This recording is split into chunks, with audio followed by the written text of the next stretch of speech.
Good evening and welcome to DadsGoneBad Gaming. Tonight I'm going to show you how to find a new galaxy in No Man's Sky. In order to jump to a new galaxy, you have to go to the galactic core of the galaxy you are in and jump through it. In the galaxy map there's a mission filter for the galactic core, which you can lay out a course to the galactic core. Jumping your way to any galactic core can take a very long time. Do the math. You have to go 700,000 light years and your ship goes 3,000 at a time. However, there are faster ways to do this. So I've discovered that there's two ways to do this. One is you can fly to the anomaly, and I learned this through player comments as well as my own research, and go to the actual portal in the anomaly. And then once you get there, go to, featured, and that's going to show you several bases that are out there in the galaxies. If you click on one of them and take a look at it, if it's in the same galaxy that you're in, then it will make no mention of its galaxy. But here you can see that it is not in the same galaxy. But definitely come to the Space Anomaly and check out the portal and click on each one and look to see if it makes mention of what galaxy it's in, because that is your free pass to teleporting right to that galaxy where you can set up your own base and add it to your own network. This one here is in Isentam. That's the 10th galaxy out, and that is the most highly sought after galaxy that I'm aware of out of the 256 galaxies that exist in No Man's Sky. The second method is to grind it out, and that is what I'm going to focus on in this video. Why? Well, because by taking the time to jump to each consecutive galaxy, you can drop down a base in each galaxy, adding a link into your personal portal network. This will allow you to easily get back to any galaxy that you have discovered to explore it later. Lastly, it will teach you how to be a better, more resourceful pilot. As with all things worth doing, there are some preparations that need to be made. You need to go to the Space Anomaly to acquire technologies needed to jump galaxies. You want to go to the Construction Research Station. In there, you want to tab over until you get to Transport Technologies. And here you want to have one of your exocrafts unlocked. I prefer the Colossus, but this is the menu where you need to do it, and you need to have one geobay accessible to be able to be dropped down once you land in a new galaxy, or when you begin your search for glyph portals. Once you've got a viable exocraft unlocked, then you need to come over and you need to talk to Perseus, the exocraft research technician guy. And by clicking on him, it gives you access to the different technologies you can put on it. You want the exocraft radar unit, which allows you to scan for a certain amount of types of buildings. Also, you're going to need to have the next bundle, which is going to be the radar amplifier. This module allows for additional buildings to be detected by the radar. And then you're going to want to have the radar power resonator, which adds even additional building types to the scanning abilities of your exocraft. You want all three of these installed on your new exocraft before you can begin. But wait, there's more. You're also going to need to have a portal glyph. Portal glyphs can be obtained from travelers on space stations in high-tech and research type systems. You go there, you find them, they're all going to look a little weird like this guy here, and the first time that you talk to him, the first thing that you ask him, he will reveal to you the location of his grave.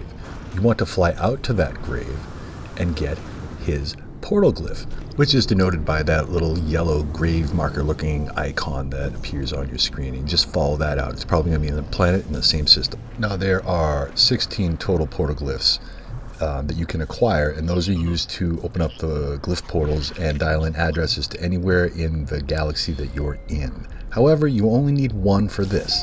And so once you have that one in hand, that is all you need to begin your quest to get to a new galaxy by going to the Galactic Core. Okay, and now the journey begins.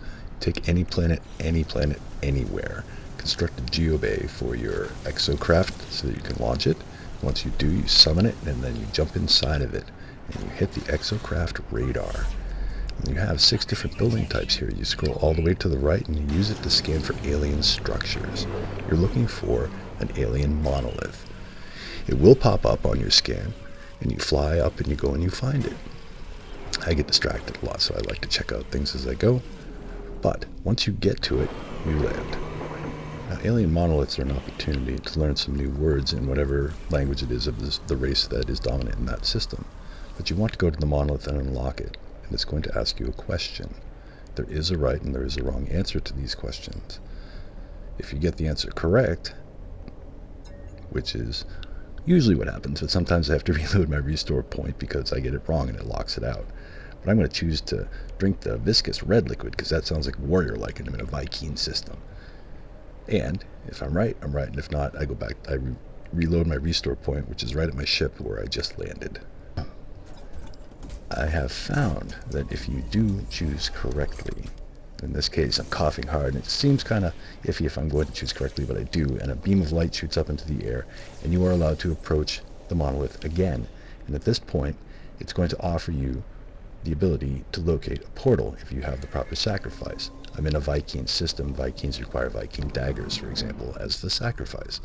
When you do that, it will show you the location of this planet's portal, and there are many portals and many monoliths on every planet. So I usually jump into space because it's faster to travel to remote parts of planets. Then you come landing back down. And this is where you are going to need your portal glyph or portal glyphs, if you have them. It takes a little bit of time to load up all the necessary components to power up the glyph portals, so you have to also make sure you have a few things on hand to be able to do that. Once you have all of the things loaded in, it will activate and you will get a couple of options. The first option is going to be to activate the portal. The second option will be to reveal the planetary address, and every planet has its own special address. But for now, we just need to activate the portal so that we can get to the Galactic Core. And this is where that portal glyph that you got off of that traveler comes in handy. So if you only have one, it's called the Sunrise, I think it is, you can just load that in all the way across and it's going to give you an error code. However, it's going to bounce you very close within, say, 5,000, 6,000 light years of the Galactic Core. So go ahead and do the Sunrise code, and with that one portal glyph, with that one portal glyph, you'll be able to use the glyph portal to get very close to the Galactic Core, which is your target for getting to a new galaxy. Now, if you have all 16 of those portal glyphs, you can use them, and here's how. If you're in Euclid, if you see the code right next to it to the left there, which was provided by Duncan and Friends on Reddit, thank you very much, Duncan and Friends, this shows you coordinates to the exact planet at the core of the galaxy that you need to get to for the final jump. So in Euclid, you were to dial in that first set of coordinates, that will take you to the Galactic Core. And the same thing with Hilbert, which is the second, and so on and so forth, all the way down to Eisentam, which is the 10th galaxy out. And the reason that that is such a highly sought after galaxy is because it is a plush galaxy, and everything there is just a little bit prettier, a little bit nicer, and definitely a pie in the sky sort of galaxy to get to. And it's only 10 out in a universe that has 256 galaxies. I myself have only made it out to Eisentam, only 10 so far, just to give you sort of a frame of reference. So we've arrived at the destination on the other end of the Sunrise hack code, and I am in the Calypso galaxy right now, I think. I've been through a lot of galaxies. And that's cool. I can already tell this is a dissonant planet, which is very excellent.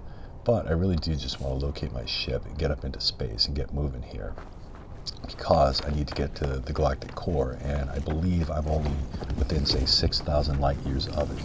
So once I get up into space, I can verify that and keep on keeping on. But I really am, this is a pretty cool world. And clearly, another thing, the other end of the Sunrise hack code, I found that a lot of players have built bases. So I think a lot of players have chosen to use that, just using the single glyph and getting near the Galactic Core and finding interesting worlds and just setting up on the other end of their first jumps. But it's very cool to see player bases out here, and I'm thinking I might just do a video on player bases randomly, just because I have found so many of them, and this is one of the sort of hot spots to look for, is at the other end of the hack code, Sunrise hack code, jumping to the Galactic Core. Alright, so it turns out we're 5,500 light years from the Galactic Core, but this ship is pretty spun up as far as its hyperdrive capabilities, so I should be able to do this in just a couple of jumps. So I'm going to lead all the way out as far as it will let me path out to, and then I'm going to jump a little farther towards the Galactic Core, because my ship can go farther, and the Galactic Core is going to be that sort of starburst, sunburst thing right there. So just move up towards it, get as far as you can. So again, I should be able to do this in just a couple of quick jumps, which is exciting. I could have done better. I only got 1,500 light years out of that jump. I think I should be able to get right out to the core at this point. See, I'm tracking along the path that it's showing me.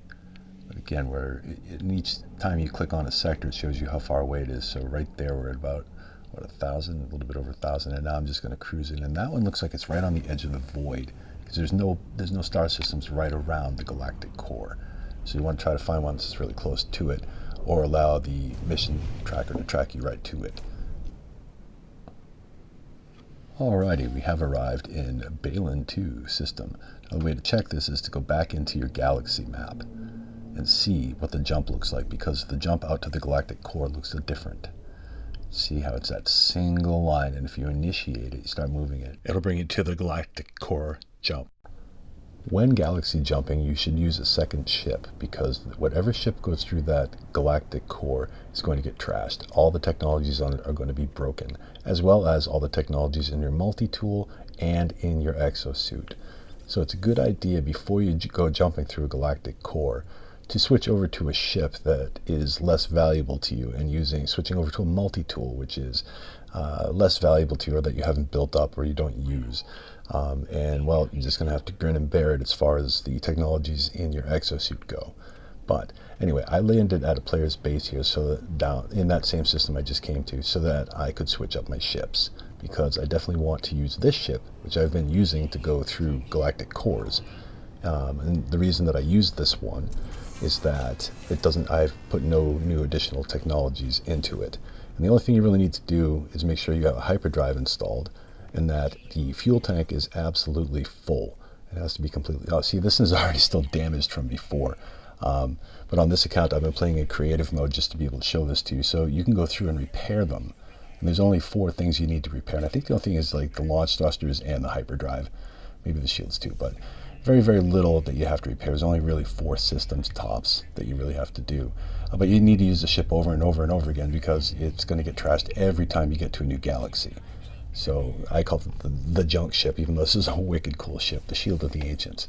Anyway, so I have switched over my multi-tool and my ship, and now it's time to actually do the final bit of business here, and that is the actual jump to a new galaxy. To do that, we're at the edge as close as you can get, and I have a full fuel tank. It has to be full. It doesn't matter how far it is, it just has to be full. And if you follow that path, it'll allow you to jump to the galactic center. And that's what you want to do. That is how you get to a new galaxy, sort of the hard way. But the rewarding way. Visually jumping between galaxies creates echo in my microphone. However, visually jumping between galaxies is unlike any other jump in the game. And once you've made it all the way out to the very edge of the galaxy, you can turn around and look out at the new galaxy in which you're about to be entering. And this is the big what it looked like when I went from the Calypso galaxy to the Hesperius dimension, which is the 4th galaxy out. Very cool stuff. But at this point, all your stuff is trashed, and it's just going to sling you somewhere into the galaxy and drop you off on some planet with your ship well, not in pieces, but definitely damaged somewhere sort of nearby, maybe. Good luck with that. And your multi-tool is all banged up, and your exosuit's technologies are all trashed. But you have made it to a new galaxy at this point, and you can easily summon your regular ship, your primary ship, which you can use right away. And you can switch your multi-tool over if you need to use your multi-tool. You can just go ahead and repeat the process. So if you were on a quest to, say, get to Isentam, for example, then just wash, rinse, and repeat. You already have all the text now. You have everything you need to be able to not only do this once, but to do it, say, 9 more times. And it could be a fun evening to do a quick exploration run all the way out to Isentam, dropping a base in each galaxy. And I personally like to put bases at the glyph portals, because I just find that that's extra helpful, especially if I'm going to any particular galaxy looking for any particular thing that I have the coordinates for. I can just go right to my base, activate the portal, and take off and go right to it from there. So I have a base at every glyph portal that I've come across when I was exploring from Euclid all the way out to Isentam. And I suggest that you might want to do that too. But everybody plays different. Maybe you don't. But either way, I highly recommend for newer players that you may want to take the slow approach and work your way through the galaxies like I was doing, and putting bases at each one so you can get back to them. But if maybe you don't want to do that and that's not your gig, that's totally fine. And you can easily go to the Space Anomaly and keep your fingers crossed. You might be able to piggyback out across somebody else's base into a different galaxy, and then make a base out there. So that, just want to make sure that you make a base wherever it is that you go, so that you can get back to it, because otherwise it's a little bit of wasted work. But jumping galaxies is a whole lot of fun. It's a great experience to do it. Gives you some opportunity to learn some new things, use some of your tech toys to be able to get to these new galaxies, and just explore the game and learn how to play it better. I hope you found this video interesting and helpful, and please, if you've had different experiences with this or know other ways to do it, please go ahead and leave a comment down below. I'd be more than happy to read it, and you know what, if it's a good idea, I may just go ahead and make a video out of it. Anyway, I hope you all are having an absolutely fantastic night tonight. Good luck getting to new galaxies in No Man's Sky, and remember, fly safe. Take care, my friends. Thanks again for watching. I hope you all have a great night, and please like and subscribe.